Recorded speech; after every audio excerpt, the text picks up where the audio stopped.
Dear students, this is Professor Dr. Zia Ahmed. As you know, we are conducting lectures online regarding classical poetry, the very wonderful module.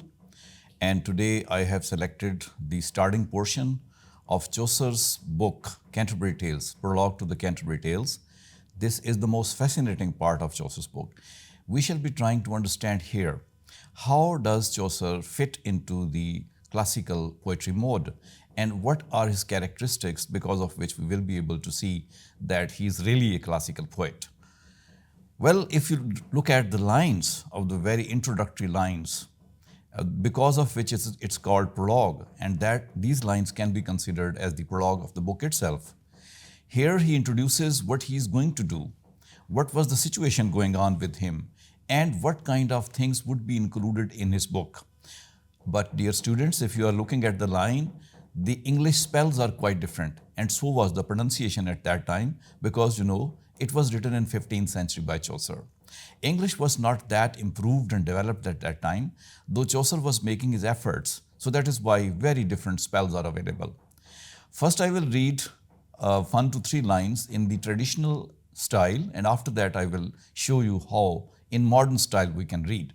For example, first line says, "One that April with his showers sote, the drought of March had burst to the rote." So that was the kind of way when it was pronounced. But right now we can have in modern English. For example, the modern English would say, "When that April with his showers sweet, the drought of March hath burst to the root, and bathed every vine." So that is the introduction, the start of the poem.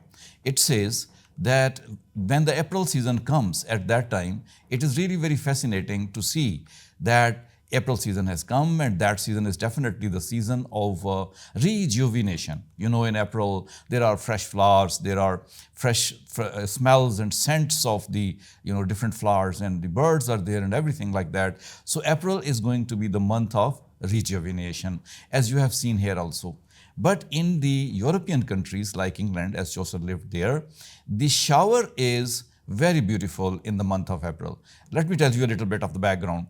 Because in the times of Chaucer, the month of December, January, February, and even March used to be the month of ice-covered England. So that is why it was a lot of cold, and the people were required to stay inside their homes and stay near the fire. As soon as April comes, the ice begins to melt, and people become free and happy because everywhere greenery and good things are there. That is why when in that month very small rain begins to come, it makes the people very happy. And secondly, the water of the rain, when there was drought in March, the water of the rain, as he says, "The drought of March hath burst to the root, and bathed every vine in such liquor." So in that way, he tells us that the rain was coming, and that rain was entering not only into the leaves, but also into the flowers, but also into the stems, also into the branches. To the root, this water was entering, and that is why it was making the life of the plants very beautiful, very good. So the very first thing which is responsible for bringing rain, for bringing beauty, for bringing good smells and flowers, that was the month of April. So that is why month of April is really very famous, very significant in this regard. Chaucer stays a very long time on defining how the month of April has started and how it is going on. For example, if we go further, "and bathed every vine in such liquor, of which virtue engendered is the flower." He says every vine has taken the water, and as a result, what comes forward is the growing of the flowers. So it means that without water, flowers cannot grow, and water cannot come unless the April month is there. So that is why month of April is very significant. And there is the coming of water that has created a new life, and that is the life in the plants first of all. And second thing is that he talks about the Zephyrus. "When Zephyrus eke with his sweet breath inspired hath in every holt and heath." He talks about the Zephyr. Zephyr is a light wind which blows from westerly side, and he says that it's month of April. It is the quality of month of April that here the light breeze begins to blow, and when that light breeze begins to blow, it passes everywhere. Holt and heath, the populated places, the green places, and the ungreen places also, everywhere this air is going on. And that air is spreading a lot of smell or the scent of that beauty of the flowers or that of the smells everywhere. The third thing which goes to happen, now you see water has been discussed, air has been discussed, and now comes the next thing. He says, the tender crops and the young son hath in the ram has half course he run, and small fowls maken melody that sleepen all night. Now here comes the sun, the sunlight. He says that the sun has traveled in the part of the sky where sun should be considered young, because sun is rising very beautifully in the month of April, and the youngness of the sun has also been indicated by pointing out where the sun is in that part of the sky, which astrologers would say is the ram part of the sky, and there the sun is also present. So three things which are making the month of April beautiful, that is water, air, and then it is the sunlight. Sunlight, all these things combine together to create something, and one of these things which they have created is the melody. You know where from the melody is coming? Melody can be translated into simple words like music. Where from this music is coming? Chaucer says, and small fowls maken melody that sleepen all the night with open eye, so pricketh them nature in her courage. So that is the kind of influence which happens on the birds also. And these birds, he says, do not sleep all night. They wait for the morning to come, and as soon as the morning comes, they begin singing. So you are noticing that in the start of the poem, it was the water. In the second part, it came air, then the sunlight, and then the birds. So all nature is combined together to make the month of April as beautiful as possible. We have further to see what is happening inside the month of April, that we may be able to understand why Chaucer thinks it's so much important. So after having talked about this birds, the birds have been not sleeping all night, he says. Then he comes forward to the human beings. What is the impact of all this beautiful environment on the human beings? According to him, the human beings also wish that in this month they should go on the pilgrimage. For example, Chaucer says, then London folk to go on pilgrimage, and Palmer's fur to seek in strange strands, right? This is something, the influence which comes on the human being, that in such a beautiful weather, when rain is there, when beautiful air is there, when beautiful sunlight is there, and I may remind you, sunlight is very important for the English people, because there the coming of sunlight means the weather is good, because most of the time the foggy, cloudy, and icy weather is mostly available here. In such a situation, such a happiness, the people of England, the people of that place wanted to go on pilgrimages. What is a pilgrimage? It's a holy journey. As we go, for example, on Umrah and Hajj, in the same way, the people want to go on the holy journeys. And one of the reflection of 14th century has also been pointed out here, that Chaucer says, and palmers far to seek in strange strands. There were certain people who were called as the palmers. Why they were called palmers? Because they were holding the palm leaves in their hands. And they were special in this regard, that the people who were holding palm leaves, they had the information of going to certain holy places, and these holy places were here and there in whole of England, and these were the professional pilgrims. You can equate them as the guides of pilgrims, as we have in our country as well. So these guides were telling the people which are the holy places and where they want to go. They were inspiring the people also. They were going into the streets and telling, for example, Chaucer says, to foreign hollies quoth in sundry lawns, that they were telling to the people that not only in the country but also outside of the country, which are the holy places.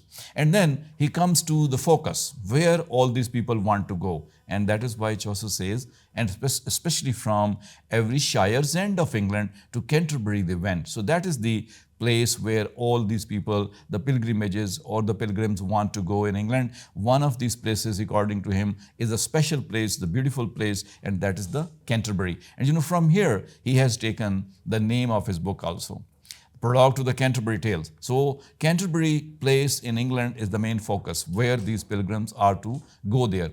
He also tells us the reason why all these pilgrims want to go there, why Canterbury is so special. He gives us the reason in the next line. For example, he says, the holy blissful martyr for to seek that him hath holpen when they were sick, Now, this is not seek, it is sick actually. So he says the reason. What is the reason? That the person, the buried person in the place of Canterbury is a holy person, is a saint. And according to them, when all the population of England was sick, they were suffering from different type of diseases. At that time, this was the very saint who was martyred. He prayed for the good health of the people, and people were cured from that disease. So the people want to go there in order to thank that saint. So in that way, the saint becomes important for the people, and as a result, we also find the reflection of the diseases which were in England sometime because of the rats, for example. One disease were there because of some other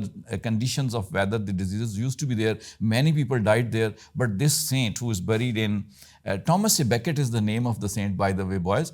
Thomas A. Becket, who is buried in Canterbury, and there the people would like to visit. They would like to go there and to see how they can thank that saint, because he was the one who prayed for them. So in that way, you see, if we go back to the start of the poem, we can see how beautifully Chaucer starts. He includes, first of all the things together, because these four things were very famous with regard to the life generation. For example, people used to think most of the diseases caused because of the four things. Life comes because of the four things. What were these four things? Water, air, sunlight, and earth.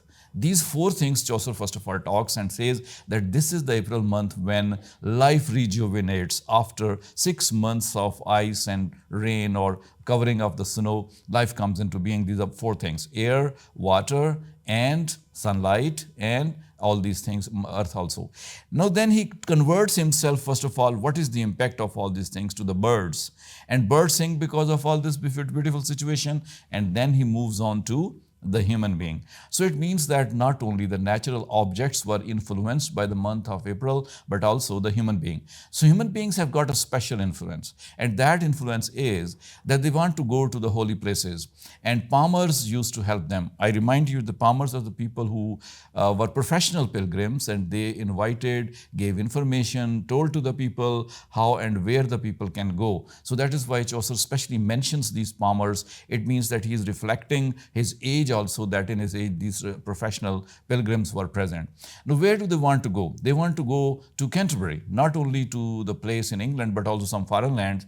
Why so? Because when they were sick, the martyr Thomas A. Becket, who is buried in Canterbury, he had helped them at that time in curing that disease. So you can see that in the age of Chaucer, there was a role of these saints as well. Saints have always been respected in every society, but at least we can understand from here that in England also the saints were respected and honored, and saints used to pray for the good health of the people, and people thought, okay, now the time has come, we should go there in order to pay our thanks. So, three things now we must remember here after having read all that Chaucer's start of the poem is different from many of the people, because sometimes the people would talk about the male hero first of all, or they would talk about the female heroine, but here we see that the start is done with the description of nature, what is happening in nature. And this is most of the styles of English poets as well as the English novelists. For example, even if you read Hardy, you read George Eliot, the description of nature is all the time there, first of all. And later on,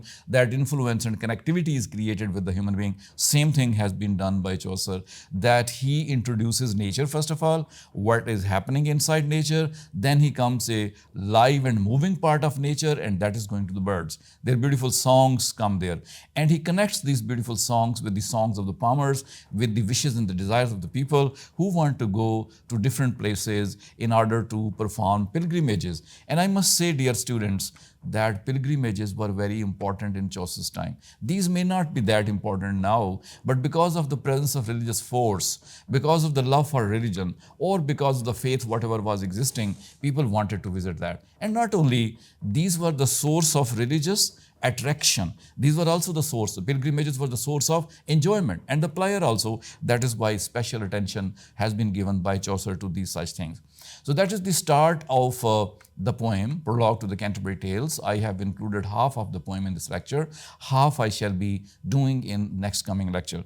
So thank you very much for listening to me. Hopefully you have enjoyed it. Thank you.